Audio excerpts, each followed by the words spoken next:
Okay, live, I believe. I was just looking at that. That was when I was drinking the coffee, so that must have been ages ago. There must be a good 20 seconds where I just sit here and do nothing for you. Oh well. Okay, we're looking at higher order equations. Order just means our power. So you'll notice that our power here is x to the power of 4. If this was a 2 and that was nothing, we'd be able to solve that just by factorizing, because there's already a 0 here. Or I could move this over and I could start completing the square. But I've got a 4 here. So that's why it's called higher order. Now, you might be thinking a few things, and I'm going to try and anticipate some of your questions. First one might be, well, we've kind of skipped cubics. How come we haven't solved any cubic equations? Fair question.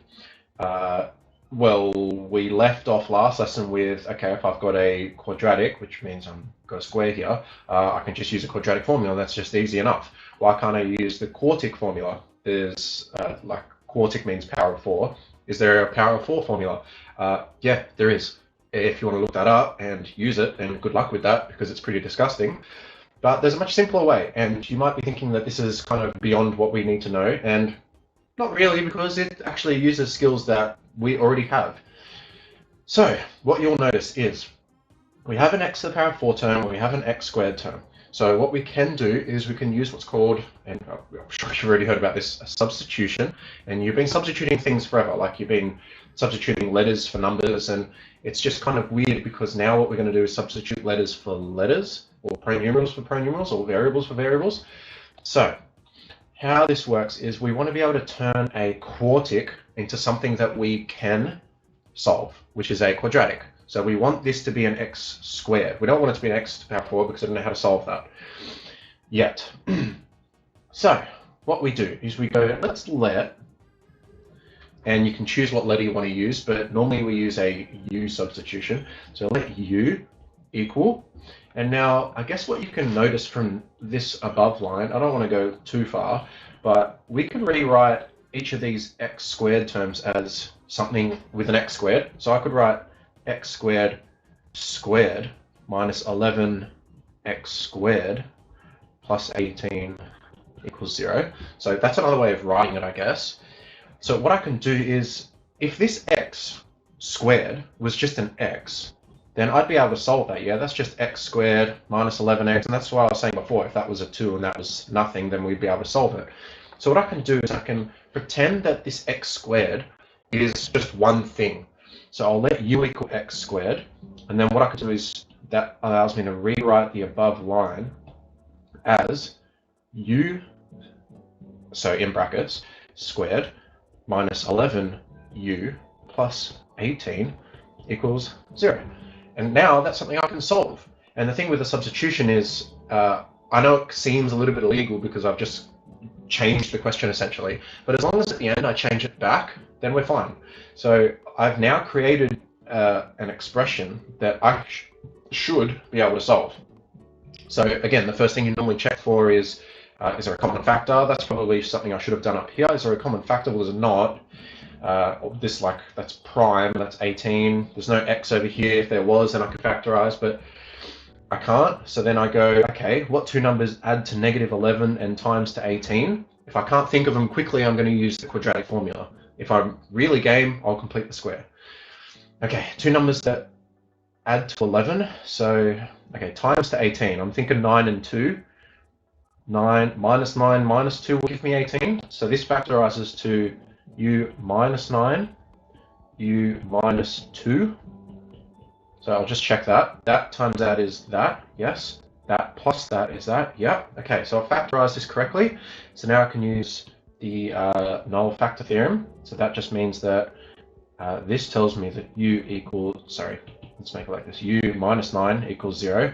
And this tells me that u minus 2 equals 0.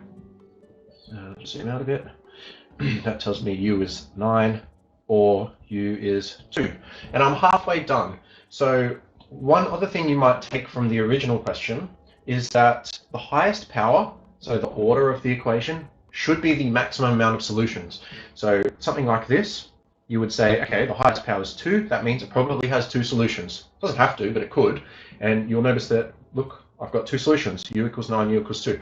But with the original question, I've actually got a power of 4, which means couldn't there possibly be 4 solutions? And you're right, because at the moment we only have 2, but we've made our substitution. I said that we've got to take it, like we've got to undo it. We've made it, now we've got to unmake it, because it's kind of like adding and subtracting to an equation so that you don't change it. Now, I've let u equal x squared. I've got u equals 9 and u equals 2. That actually means that x squared equals 9 and x squared equals 2. And this is because we let u equal x squared in the first place. So basically, we don't actually have to do this step. It's just for you to identify that where, like in here, there's an x squared the whole time. And it seems kind of confusing to write that. So what you do is you'll make a substitution to make it appear a little bit easier. Okay, and again, now I have 2 equations to solve. This means x equals, now this is the trick, plus or minus 3, and x equals plus or minus the square root of 2. So now I actually have 4 solutions. So my solutions are x equals 3, minus 3, root 2, and minus root 2. And in terms of the graph, so you know, actually, no, let's not go that far. Let's not go that far. All right, I feel like I've over-explained that question. It's not as hard as the amount of explanation I just gave it. So let's do one more. Let's just look at this, and I should say to myself, first thing, can I factorize? Is there a common factor anywhere? Well, there's no y, there's a 3 and a 4, nothing goes into them. So what I'll do is I'll go, it's to the power of 4. I don't know how to solve that, so I'm going to go let u equal, you can use whatever letter you want, but use just that equal y squared. So that means that this y squared squared will just be u squared plus 3u, because y squared should just become u now, minus 4 equals 0.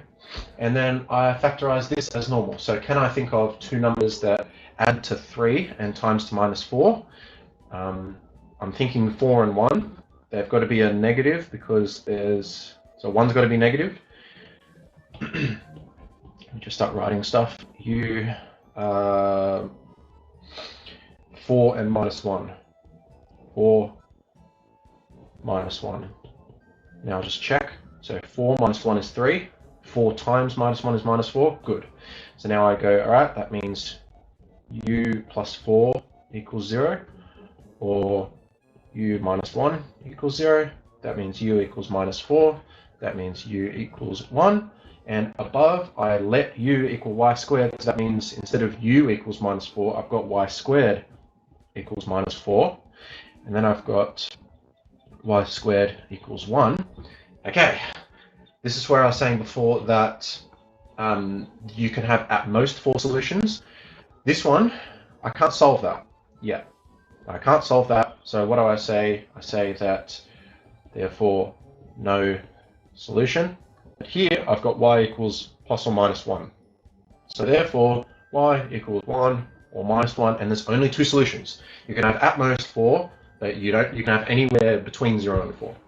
So this one only had 2 solutions. That's it.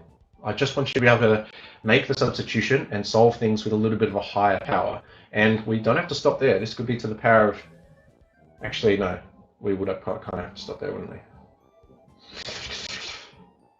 Oh, that's it. I hope that made some kind of sense. End stream.